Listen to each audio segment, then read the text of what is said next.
Ici Radio-Canada. This is Canada.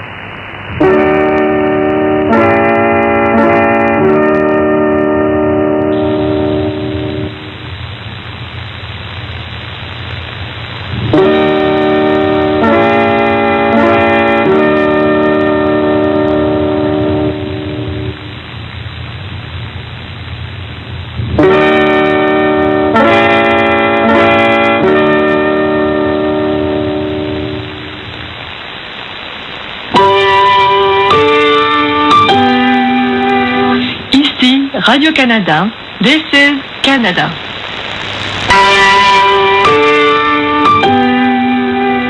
Ici Radio-Canada, this is Canada.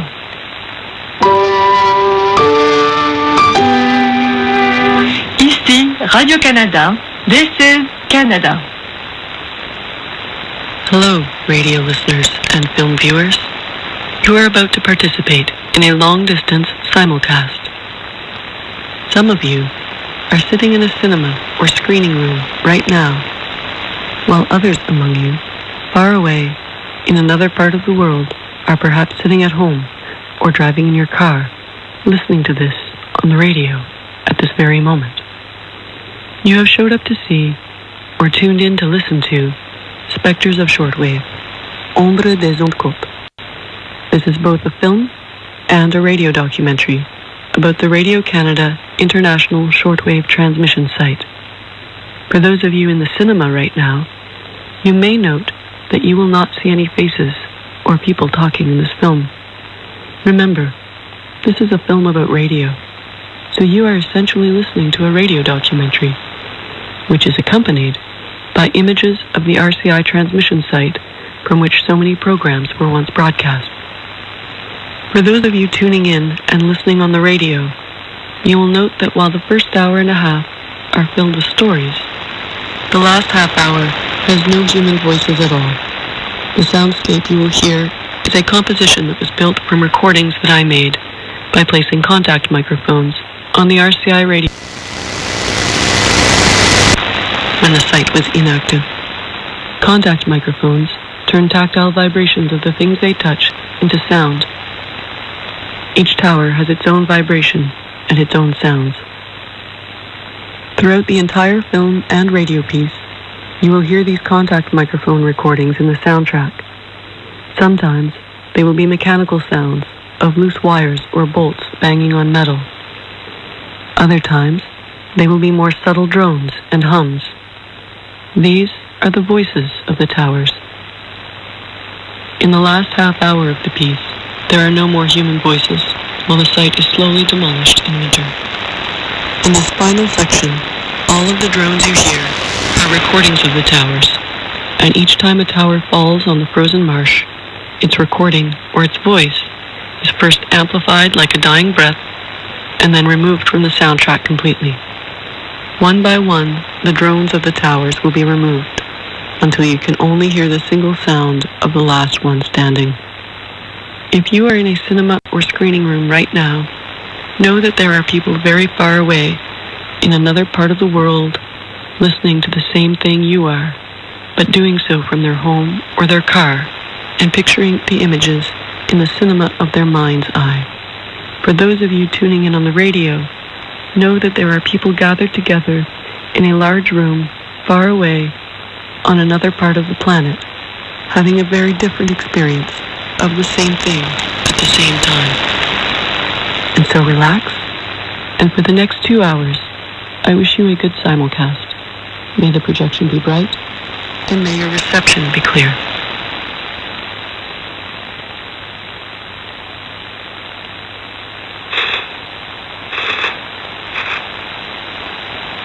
Il y a de magnifiques tours illuminées le soir. Shortwave When they turned their hot water tap on, they would get the sound of the radio coming out of their faucet.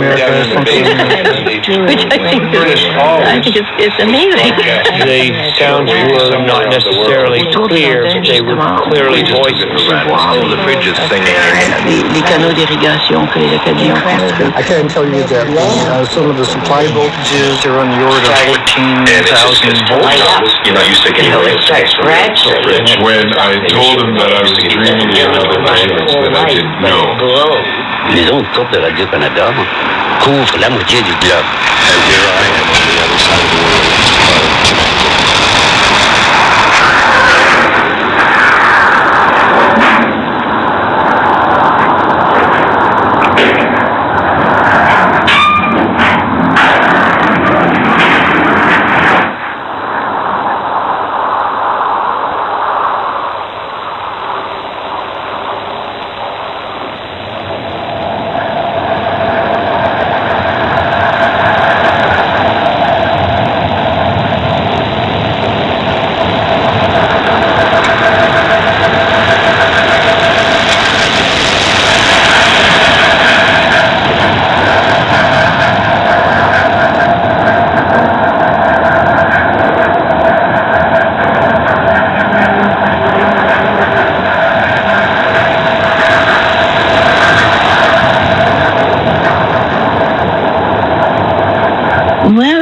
It was quite exciting. This was the first tower that went up was for CBA, and it was I think 480 feet.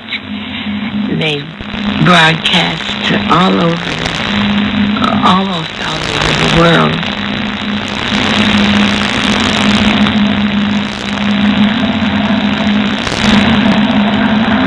Well, it was kind of a fun place to work. There was always music, and whatever program was on, you heard it.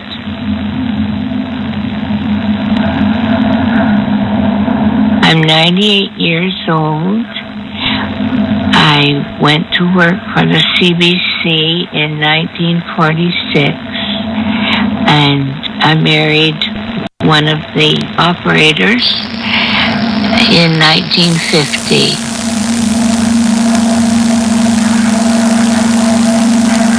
And I know he came home one day with an RF burn on his head because he was doing something out at one of the switch boxes out underneath the towers. So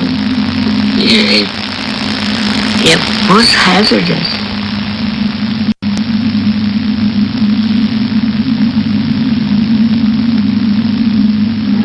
One of the things that you had to do when you were acting as a guide to take people through the plant was to hold a fluorescent light in front of the transmitter and it would light up.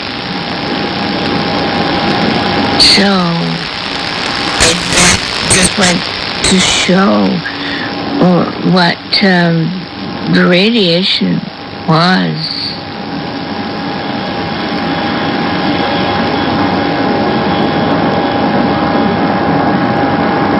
It was interesting that so many of them died of cancer, whether it was brought on by radiation from the transmitter. Who's to know?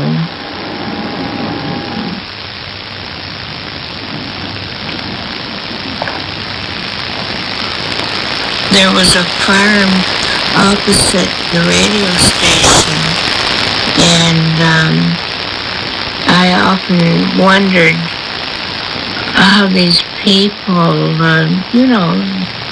if they were exposed to the radiation as well. But I don't know about the cows, if they kept on giving milk that was radioactive.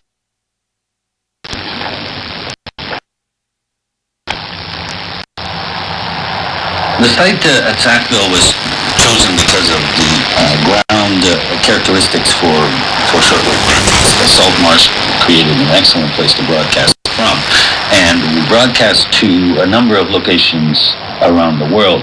The primary locations were in Africa. When it was first set up, the site, we broadcast to Germany, to Asia, and after a period of time, we started broadcasting to the U.S., to Central America, to South America. And I think for a period of time in the past, we broadcast to Australia. Basically, we could broadcast anywhere we wanted to the world just by selecting the antenna and the amount of power and the frequency that we used.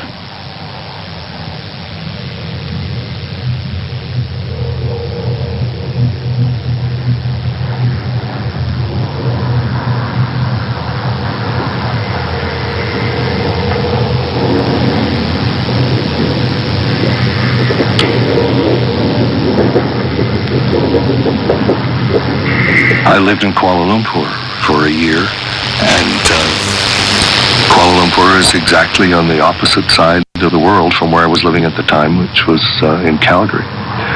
So 12 hours away.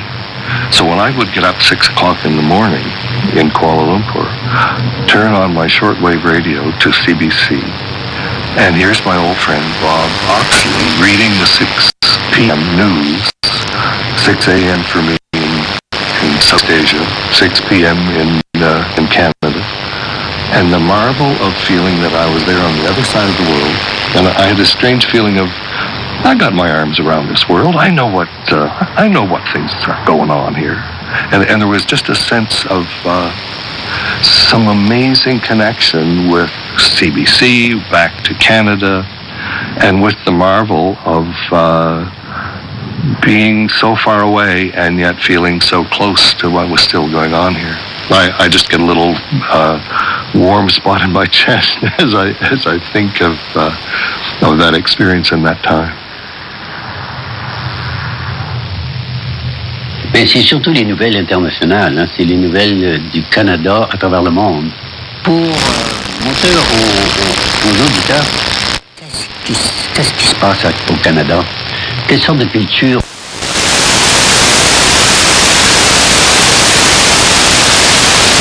nationale et de notre réputation dans les différentes nations du monde et ainsi de suite. On veut faire connaître par les ondes courtes le Canada tel qu'il est. I used to listen to the shortwave radios when I was a little boy. My father was in the military, and we were out in posted in Germany, Baden-Baden. And I remember as a little boy, my parents would turn on shortwave radio and listen to the news and stuff like that from Canada, and the hockey game and stuff like that, and scores or what have you. And when I was in the military, we used to listen to shortwave radio as well. And so it was always a way of catching up on what's happening back home, and listen to news, even if you're out in the middle of a bush and there's no way of catching a television signal or anything like that remotely similar.